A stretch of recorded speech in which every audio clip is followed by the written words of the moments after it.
Inatake ng militar ng Israel ang mga posisyon ng hukbong Syrian ayon sa mga ulat. Nagkaroon ng bagong pagtaas ng tensyon sa Middle East. Ito ay sa gitna ng mga ulat ng mga pag-atake ng Israel. Ang mas malawak na pagkatakot sa digmaan ay mas lumalaki pa, habang ang salungatan ng Iran at Israel ay tumataas. Sa gitna ng mga ulat ng pag-atake ng Israel sa kalapit bansa ng Iran, nagkaroon din ng ulat tungkol sa isang pag-atake sa Syria. Binanggit ng Syrian media na ang isang military source na nagsasabi na ang Israel ay nakatarget sa hukbo ng bansa. Tinarget ng Israeli missiles ang air defense position ng Syria sa southern region, ayon sa state media. Ang Syrian military source ay nag-claim na ang Israeli strike ay nagdulot ng material losses. Ang mga monitoring at activist groups ay nag-claim ng pag-atake sa radar ng hukbo sa Daraa at Suwaida. Ayon pa sa Syria, may na-detect silang mga Israeli jets na pumapasok sa airspace nito. Ang pag-atake sa Syria ay kasabay ng naiulat na mga pag-atake sa Iran nitong weekend sa capital nito na Tehran.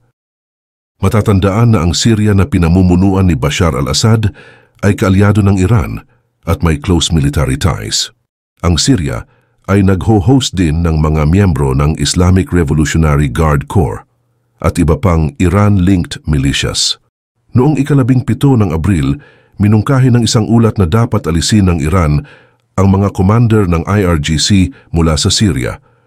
Mula noong Oktubre ng nakaraang taon, nagsagawa ang Israel ng dose-dosenang mga pag-atake sa Syria na tinatarget ang IRGC at Hezbollah. Noong unang araw ng Abril, ang lugar ng embahada ng Iran sa kabisera ng Syria ay sinasabing inatake daw ng Israel. Ang strike ay pumatay ng humigit kumulang 100 tao, kabilang ang isang nangungunang Iranian general. Ang pinaghihinalaang pag-atake ng Israel sa embahada ng Iran ay nag-trigger ng patuloy na standoff ng militar. Ang Iran bilang ganti ay inatake ang Israel sa unang pagkakataon gamit ang mahigit 300 missiles at drone. Sinabi ng Israel na karamihan sa mga drone at missile ng Iran ay pinabagsak bago makarating sa teritoryo nito. Nangako ang Israel na aatakihin nila ang Iran bilang tugon sa weekend drone at missile assault. Nagpahayag ang Pangulo ng Ukraine ng kaniyang pagkadismaya matapos suportahan ng Estados Unidos at ng mga kaalyado nito ang Israel mula sa isang mapanirang pag-atake ng Iran noong ika-13 ng Abril. Pinakiusapan naman ni Volodymyr Zelensky ang mga kaibigang kanluranin na ipagtanggol ang Ukraine sa parehong paraan na kanilang ipinagtanggol ang Israel mula sa paglusob ng Iran. Ayon sa Israel Defense Forces, nagpakawala ang Iran ng 170 mga drones, 30 mga cruise missile at 120 mga ballistic missiles patungo sa Israel noong ika-13 ng Abril. Sinabi ng Israel na 99% ng mga drone at missile ay napatumba sa tulong ng kanilang mga kaalyado. Tumulong din ang Estados Unidos, France at United Kingdom sa pag-intercept ng mga missile at drone ng Iran na inilunsad patungo sa Israel bilang ganti nila sa pambobomba sa kanilang embahada sa Syria. Ayon din sa tagapagsalita ng pamahalaan ng Jordan na si Mohammed Mubaidin, tumulong din ang Jordan sa pagtatanggol ng bansang Israel. Ayon sa pahayag ni Volodymyr Zelensky, ang Pangulo ng Ukraine, napatunayan ng modernong aviation ang kaniyang kakayahan sa pagtatanggol sa buhay. Ipinakita ito sa gitnang silangan nang patumbahin ng aviation at air defense ang mga missile at Shahed drones ng Iran na nakatutok sa Israel. Nakikita raw ng buong mundo kung ano ang tunay na proteksyon at nasasaksihan nila na ito ay posible. At nakita ng buong mundo na hindi nag-iisa ang Israel sa pagtatanggol dahil ang mga banta sa himpapawid ay sinira rin ng mga kaalyado nila. Sinabi rin ni Zelensky na maaaring gawin ang parehong bagay upang ipagtanggol ang Ukraine mula sa terorismo. At ang Ukraine, tulad ng Israel, ay hindi miyembro ng NATO. Matagal nang nangangailangan ang mga Ukrainian ng karagdagang proteksyon laban sa mga atake ng Russia kahit na may nakabinbing plano ng tulong mula sa Estados Unidos. Pahayag pa ni Volodymyr Zelensky, kapag iniuulat ng Ukraine sa kanilang mga kaalyado na ang pagkakaisa ang pinakamahusay na uri ng depensa, lubos nilang nauunawaan ang pagiging epektibo nito. Sila ay nakakaintindi at nag-aalok ng tulong. At kapag sinabi ng Ukraine na ang mga kaalyado ay hindi maaring magwalang bahala sa mga missile at drone ng Russia, ibig sabihin ay panahon na upang kumilos at kumilos ng may determinasyon. Dagdag pa niya, hindi pinoprotektahan ng mga salita ang himpapawid at hindi limitado sa mga saloobin ang produksyon ng mga missile at drone para sa terorismo. Ayon sa mensahe ni Zelensky sa broadcast, ang terorismo ay dapat talunin ng lubusan at sa lahat ng dako hindi lamang sa ilang lugar at dapat ay nagagawang maprotektahan ang lahat ng lugar. Samantala, ipinaabot ng alkalde ng Kharkiv na pangalawang pinakamalaking lungsod sa Ukraine ang kaniyang hangarin para sa pagtatanggol na katulad ng sa Israel. Siyempre gusto ko rin ang pagkakataon na ipagtanggol ang aming lungsod laban sa gayong mga atake, pahayag ni Mayor Ihor Terechov. Kailangang pantay ang pagprotekta, pahayag niya tungkol sa Israel at Ukraine. Ang White House ay nagpahiwatig na hindi tatanggapin ng Ukraine ang parehong antas ng seguridad ng Israel. Tinanggihan ng Washington ang pagpapadala ng kanilang mga puwersang militar upang mag-intercept ng mga missile at drone ng Russia sa Ukraine. Iba't ibang mga tunggalian, iba't ibang espasyo sa himpapawid, iba't ibang larawan ng banta, paliwanag ni John Kirby, ang tagapagsalita ng US National Security Council. Ipinahayag niya na malinaw na sinabi ng Pangulo ng Estados Unidos na hindi makikilahok ang bansa sa labanan sa Ukraine. Sinabi ng mga opisyal mula sa administrasyon ng Estados Unidos na ang kanilang pamamaraan sa Ukraine at Russia ay makatarungan dahil sa potensyal na pagtaas ng tensyon. Ang takot sa pagtaas ng tensyon ang naging hadlang upang makapagbigay ng karagdagang armas sa Ukraine, ang Estados Unidos at ang kanilang mga kaalyado, mga armas na sinasabing kinakailangan nito upang labanan ang Russia. Samantala, binalaan ng Foreign Secretary ng United Kingdom na ang pagpapadala ng mga eroplano ng kanluran para protektahan ang Ukraine, tulad ng ginawa ng Israel, ay magre-resulta sa mapanganib na pagtaas ng tensyon. Ayon naman kay David Cameron na dapat magkaroon ng tulong ang Ukraine sa pamamagitan ng pera at lalo na sa pamamagitan ng armas. Gayunpaman, binalaan niya laban sa paglalagay ng mga puwersa ng NATO ng direkta sa tunggalian laban sa mga puwersa ng Russia. Ipinahayag ni Mike Johnson, ang tagapagsalita ng United States House, ang kanyang hangarin na maghain ng mga hiwalay na mungkahi upang magbigay ng tulong sa Ukraine, Israel at Taiwan. Si Mike Johnson ay may ibang plano kumpara sa binabalak ng Senado na nagkakahalaga ng $75 bilyong na tulong para sa iba't ibang bansa tulad ng Ukraine at Israel.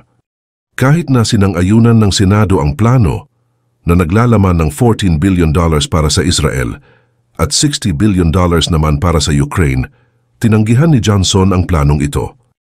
Mas nais niyang masunod ang kanyang plano. Noong ika-15 ng Abril, nakipagpulong si Johnson kasama ang iba pang mga miyembro ng kanyang partido para ipaliwanag ang kaniyang plano at makuha ang aprobasyon ng House. Gusto ni Mike Johnson na maghain ng hiwalay na mungkahi sa plenaryo ng House.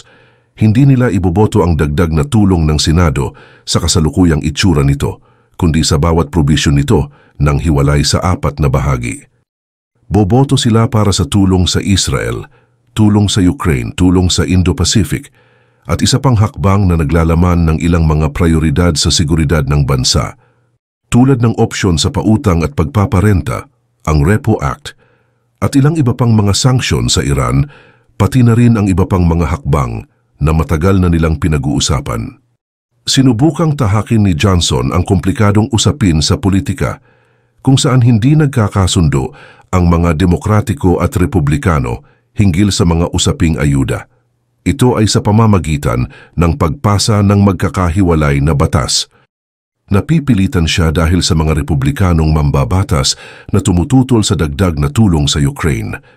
Ayon kay Johnson, ang pangalawang hakbang ay magbibigay daan sa mga demokratiko na suportahan ang dagdag na tulong sa Ukraine, habang ang mga Republikano naman ay maaaring magbigay ng suporta sa bansang Israel. Sinabi ni Herzi Halevi sa kanyang mga sundalo na kapag sinugod ng Iran ang Israel, tutugunan nila iyon. Dagdag pa niya, naghangad ang Iran na subukang pilayan ang kakayahan ng Israel sa pakikipaglaban na hindi pa nangyari noon. Sinasabi niya na iniisip ng kaniyang mga tauhan kung ano ang gagawin sa hinaharap. Ang pag-atake raw ng Iran ng maraming missiles, cruise missiles at drones sa Israel ay tinitiyak niyang magdudulot ng pagtugon mula sa kanila. Ang Chief of Staff ng Israel ay nagsalita mula sa airbase ng Nevatim sa timog ng Israel na sinasabing tinamaan ng strike ng Iran. Nagpahayag ang Iran na malaki ang pinsalang natanggap ng Nevatim airbase, pero sinasabi ng Israel na hindi gaanong malaki ito. Pinuri rin ni Halevi ang mga kaibigan ng Israel sa ibang bansa na tumulong sa pagtugon sa naging agresyon ng Iran. Sinabi ni Herzi Halevi na nais niyang pasalamatan ang lahat ng kanilang mga kasangga dahil sa kanilang paninindigan sa naging agresyon ng Iran. Ang ginawang pag-atake ng Iran ay nagbukas ng mga bagong pagkakataon para sa pagtutulungan sa gitnang silangan. Maingat din nilang sinusuri ang issue. Nanatili sila sa kanilang pinakamataas na antas ng paghahanda. Ang Iran ay magdudusa raw ng mga epekto ng kanilang inasta at ginawa. Tutugon din daw sila ng naayon sa ginawa sa kanila. Ipinahayag niya ito habang nagpupulong ang War Cabinet ng Israel para sa ikalawang pagkakataon upang magpasya kung paano tutugon sa strike. Sinabi ni Daniel Hagari na gagawin ng Israel ang lahat ng kinakailangang gawin upang ipagtanggol ang Estado. Dahil sa hindi matutumbasang pagtutulungan sa isang koalisyon na pinangunahan ng Estados Unidos, Britain, France at iba pang mga bansa na isang napakalaking tagumpay sa estratehiya sa gitnang silangan.